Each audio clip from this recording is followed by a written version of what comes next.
Well, I'm really glad you asked that question, Howard, because I think it's the question of the decade.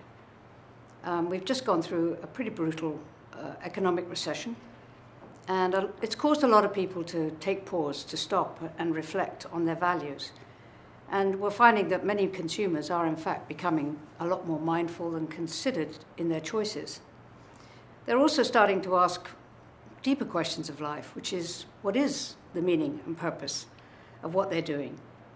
And when it comes to attracting people into our industry, the brightest and the best who can innovate and adapt to the changing conditions of the world we find ourselves in, they're also looking for the meaning and purpose of their occupation.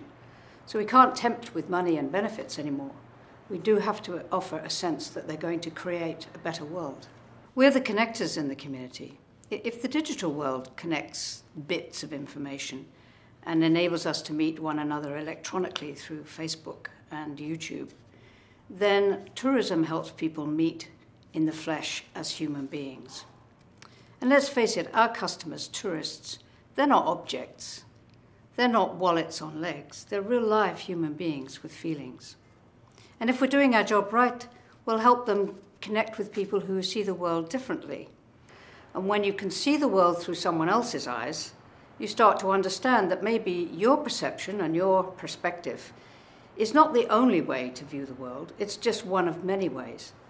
And when that happens, then we all start to wake up, become more aware, and I call it we become more conscious. And that's a really good reason for being in tourism. We're also in the healing business.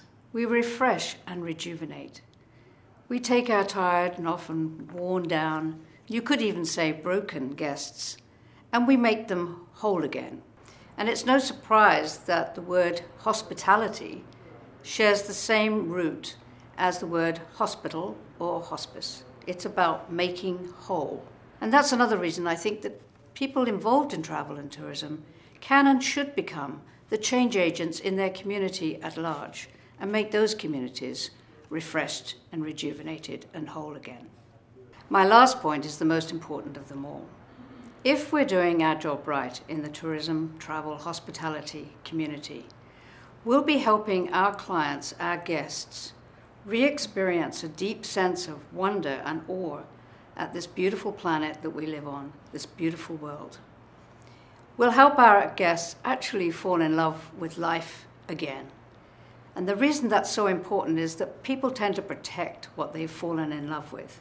And right now, at this particular point in history, we need to protect what we enjoy as home, planet Earth.